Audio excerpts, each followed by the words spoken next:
Hey guys, welcome back to my channel and hope everybody is doing amazing. And yeah, if you're new to this is Girish and I work as a data engineer in Netherlands. And yeah, I recently started this channel a few months back, mainly focusing on videos related to career, especially internship, doing masters abroad, and how to transition to the job market. And of course, I started reading a lot of books, and I feel that it's really important to get a lot of actionable insights which we can put in our lives through the self improvement books. And I try to summarize the key actionable insights which could be literally incorporated from our life starting now. So that's the playlist for, and this is a new video on the book called Social Intelligence by Daniel Goleman. And he is an amazing author, of course. He worked a lot on intelligence in general. And of course, we all know that there's two types of intelligence, of course, IQ and EQ, emotional quotient, and of course, intelligent quotient. And we have been taught a lot, or at least we have come across the intelligent quotient part throughout our childhood, where we have been tested on that, especially if you want to, get into a certain college or job market. We are being tested with our IQ more than the EQ part, but it's really more important, especially if you want to grow in your career as a manager or a CEO. Let's say, let's think more ambitious. So where again, research says EQ plays a very higher role compared to IQ when it comes to managerial level positions, right? When you want to handle people, you need to know people management. You need to make sure that you have the right communication. You need to have the right listening skills. So again, this overlaps a lot with the EQ part rather than the IQ part. So yeah, Daniel talked a lot about emotional intelligence. And just to give a little context before getting into the video and about social intelligence, EQ and EI, emotional intelligence, mainly focus on understanding emotions, right? It can be, first of all, starting from ourself, that is, self awareness of our emotions, right? Especially be aware of what emotions are we going through, or what happens when we are in a certain situation, happy or sad, and how it interacts through our body. Like, for example, our breathing changes, the way we speak, the speed at which we speak changes. Our We sometimes increase our eyebrow, our facial expression changes. So the idea is a lot of things happen in a split second, right? So it's really important to be aware of the emotions, right? That's the first step of self-awareness. But the second important thing is not only the self-awareness, but also the social awareness in the social setting we are in, right? Because most of the times we get into uncomfortable situations, especially when we have a conflict, or a disagreement, or miscommunication, etc., etc., etc. So it's not only important to understand our own self awareness of our emotions, but also it's really important to be aware of the emotions of our social setting. So that's where this books come into. And I feel that's also equally important, because as I understand, most of us spend time with other people around, right? Might be my friends, or it might be the family. For me, yeah, it's mostly over a phone call, since I work abroad. But the idea is, of course, we spend time with our colleagues, especially if you're working at a company, let's say 8 hours, 8 to 9 hours per day, and then you spend a couple of hours with your friends. And I play a couple of sports where there are a lot of teams, so I interact with them.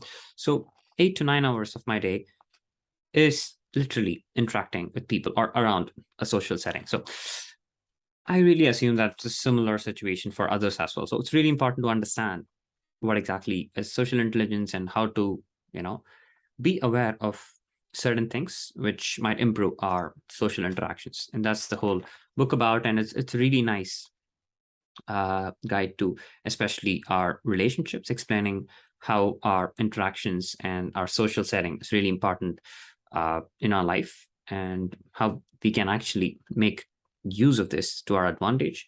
Basically, create a win-win situation, not only for us, but also the social setting around us. So yeah, let's get into the actionable insights without wasting further time. And the first one might be quite surprising, is the importance of our childhood and culture, right? And the book kind of has a very uh, close thought about how our culture and upbringing can literally shape our social skills and social settings. And this is really important because most of our belief systems, say, for example, our environment we grew up at, from our parents or our family, we have this mental belief system set up at the age of, say, 10 to 12, and it's really important, or at least till the age we reach 12. So this kind of acts as an important baseline for us for the other things we do in the future, right? Uh, for example, certain things, especially when it comes to food, or certain activities when it comes to, say, for example, buying some new things, or the colors of the clothes have been bought at a certain upbringing. Like, for example, if there's an auspicious occasion, I would, not preferably wear black clothes because I've been brought up in a certain culture in childhood. So this is one of the very niche examples, but it can go a little bit also more deep, and something which might affect the interactions as well, right? So, and in this book, I think he focuses on, being aware of not only our cultural setting, of course, we know, but it's also really nice to have that in mind because most of the decisions we make might affect that. But again, this book focuses more on the social intelligence. So it's really important to be aware of the childhood and culture of the others we interact with, right?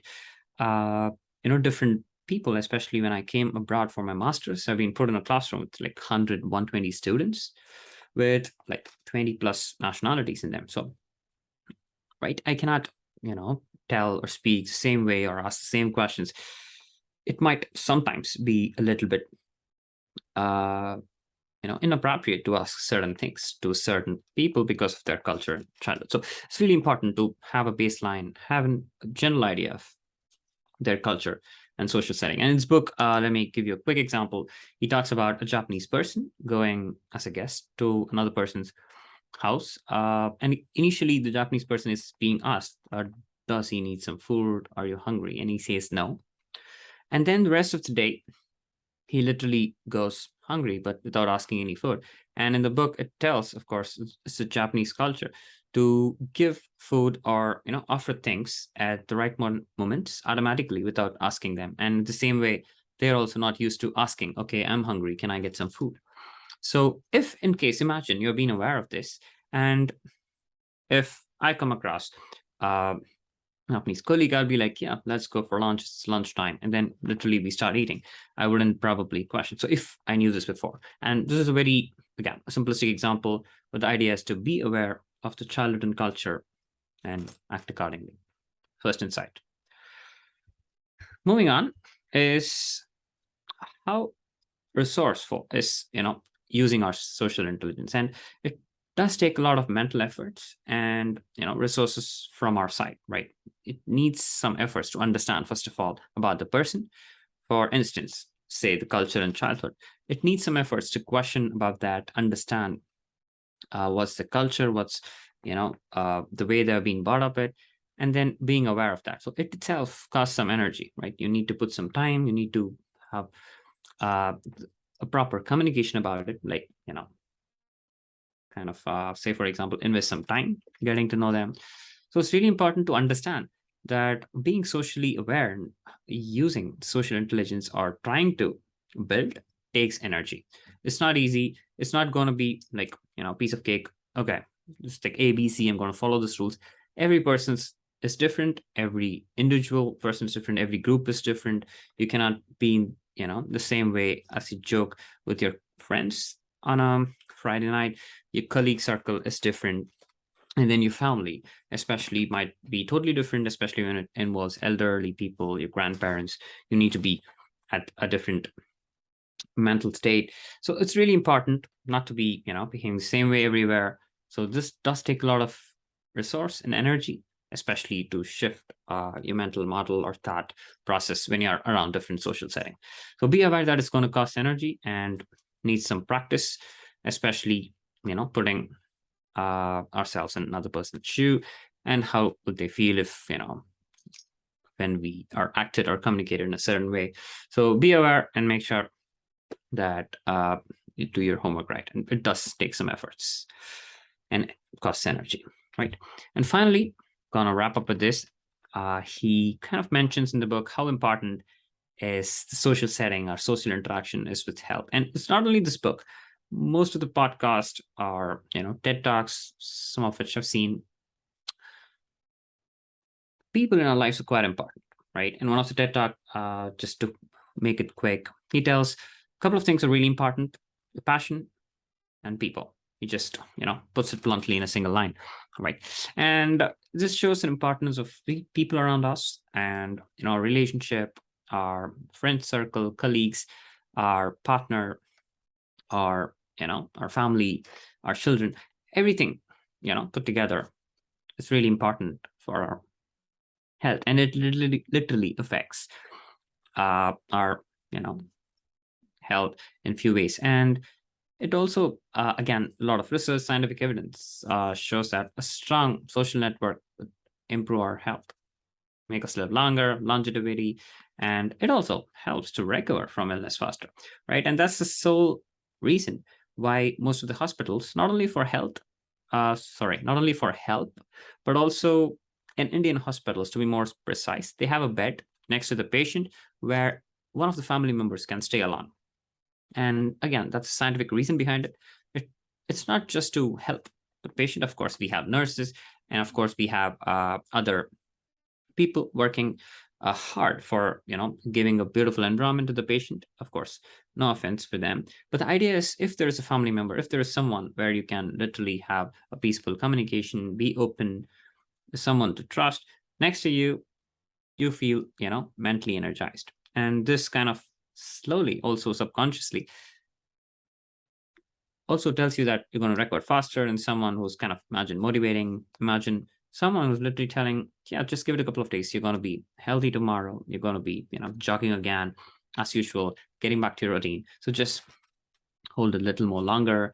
And especially when it's your family member, when it's your partner, you share a lot more common grounds with, and this literally, gives us happy thoughts. And happy thoughts, of course, make you feel happy, and it's a beautiful cycle. I don't want to go into detail, but when you feel good, again, your body gets better faster again.